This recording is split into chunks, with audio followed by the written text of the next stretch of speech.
What's up everyone, welcome to day 3/day 4 of the Taipei bike show coverage brought to you by pandapodium.cc. Yesterday we didn't get enough for one whole video, so we're back here today. This is the last day, everyone's starting to close the booths.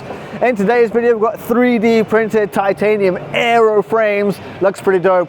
We've got some 32-inch wheels from BERD, a bunch of other stuff, yeah. Let's go check it out. Okay, here we are on the Laget booth. This is their fully 3D printed frame set. This is the Aero one. This thing is pretty expensive. They're not selling it overseas yet, but in China, this thing retails like 50,000 RMB, which just for the frame set is like $8,000 US or something crazy. The frame itself is printed in one whole single piece. Apparently just the print time is like almost 1 week. So yeah, over 100 hours of just constant printing. The front fork is also fully 3D printed as one piece, and so is the seat post. They can do some things with titanium that you can't do with carbon fiber. So you'd be very hard to do this in a carbon fiber mold just because you're already thinner than being able to put in an EPS or a bladder in there would be super hard. So yeah, you can get this really cool kind of effect on the top tube. I imagine that lets it flex down a bit so the whole thing maybe is more compliant. I don't know, I've never ridden one. They say inside, the hard thing about this is, okay, from the outside it just looks like a frame, but inside the density and the fill of the print is different all over the bike, and of course that will totally affect how the thing rides. Usually with titanium bikes, obviously you've got your tube shape and your tube thickness and any budding and stuff. This is just on a whole other level because you can totally change the fill of the inside of the tubes as well. So I can imagine you can make this that looks exactly the same but rides totally different just by changing what's going on inside the tubes. The frame itself is 1.7 kilograms, so obviously compared to carbon we're not very light, but for titanium and this shape of titanium, that's pretty impressive. Front fork around 500 grams, so again, not the lightest in the world, but I consider put a few lightweight parts on it, like this Ghana handlebar, and got the weight of the entire bike down to 7.9 kilos. So again, not the lightest thing in the world, but not bad. They've already sold a few in China. Again, pretty rich customers, I assume. On this one, I can see there's only one bottle cage mount, so this is maybe more just for, you know, your casual rider who just wants to go on the group ride and kind of show it off or whatever. But yeah, I'm very curious how this thing rides, because like I say, the inside of how the fill is printed will totally change how it rides. But as an interesting piece to look at, yeah, it is very interesting. So this is the Laget Aero 1. Okay, one wheel that definitely gets your attention over on the Farsports booth is their new disc wheel. Looks like the old TV test cars we used to have back in the day. If you don't know what I'm talking about, go home and ask your mama, she'll know. Can't say it. But yeah, a very brightly colourful disc wheel if you want to stand out on your T2 bike or your tri bike. But it also comes in black if you're not quite brave enough for the funky colours, but I know which one I'd go for. We saw BERD over in Hall 1, and Farsports also use BERD spokes in their X Gravel series. These are the X4. I have a set of these as well. And yeah, BERD spokes, good at taking out the road buzz, especially on the off-road buzz, on the gravel and stuff. Yeah, these things, they've got your hooks on, a nice wide internal rim width, so perfect for your gravel setup. Farsports also have the F1 Ultimate handlebar on display. I think we had a sneak preview of this last year at the Shanghai Bike Show, but now it's in its final production form. So yeah, the difference with this one, the top cap is now like built into the handlebar, and then the clamping is done with these two bolts at the bottom.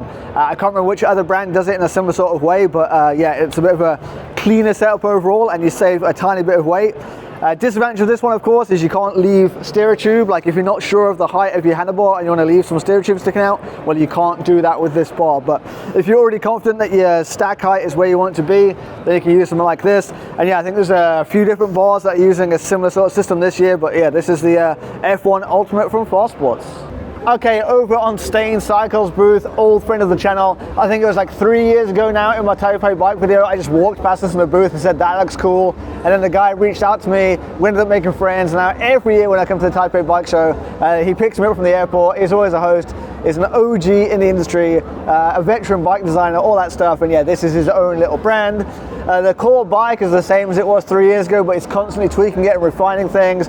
One of the new things are these new wheels. Again, I've said it before in the video the past few days, I love low spoke count wheels, and these are his new low spoke count wheels. They come in either a 451 or a 406, the two different flavors of 20 inch. And obviously if you size down to the smaller rim, you can put bigger tires on there, or go for the bigger rim with the smaller tires. He set this one up fully internal, which takes away some of the convenience of this bike. The convenience of this bike is it packs up into a super small box, so you can travel everywhere with it. But yeah, this is the Stijn Cycles road peg. They're all over Instagram, and yeah, you guys can check them out over there. But yeah, this is his personal bike that he hoons around on.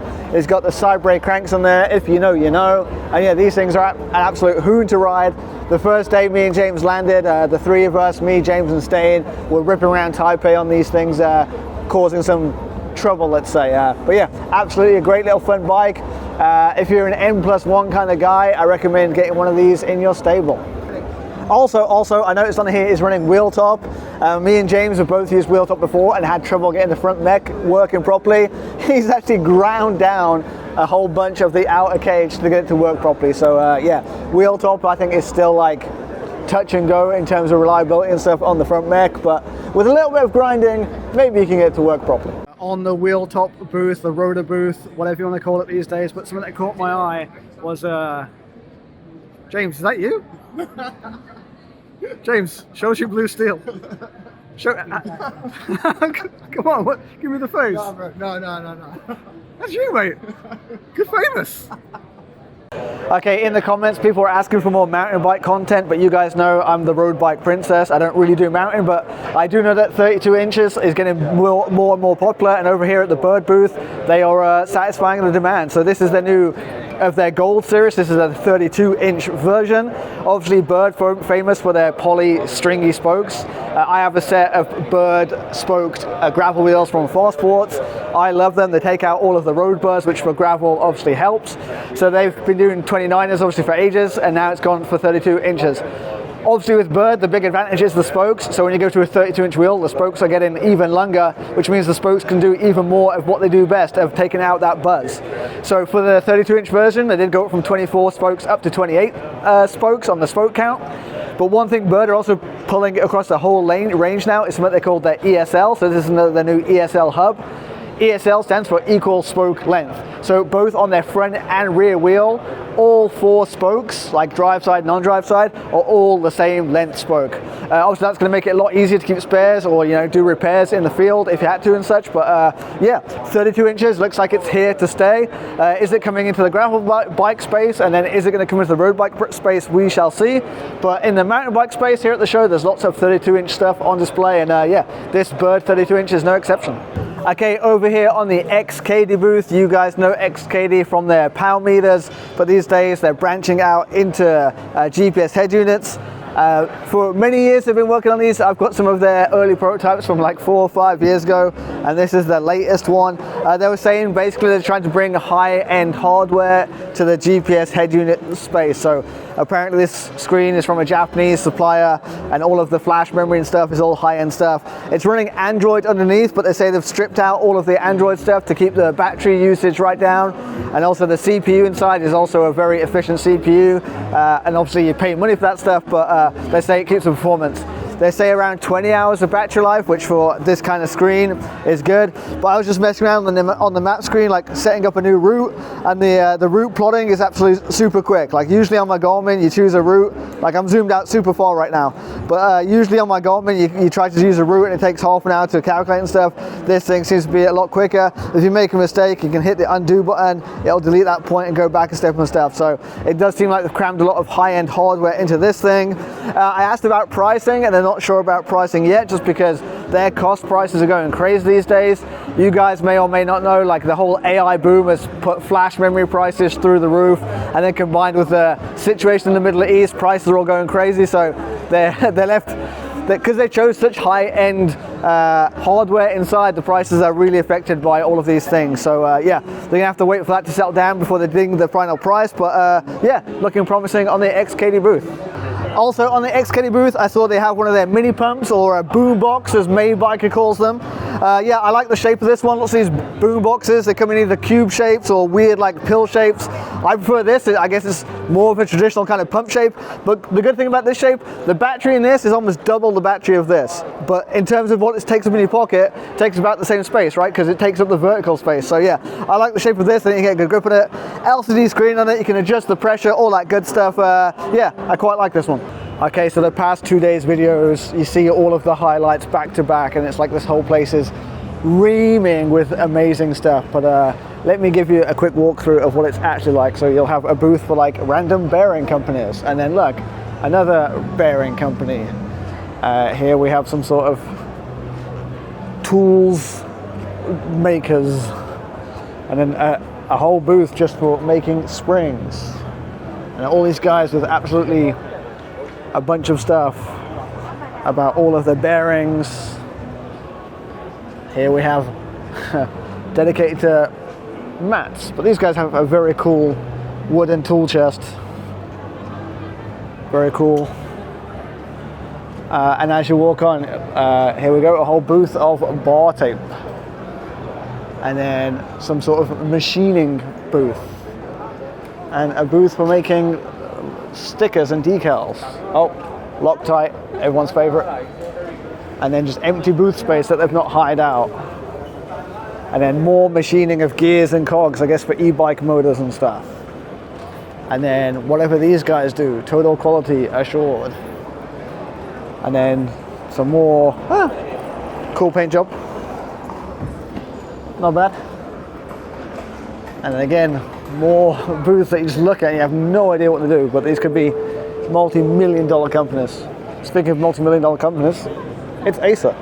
Acer used to make computers, now making e-bikes, e-scooters and stuff apparently. Another manufacturing booth. And then an e-drive system booth.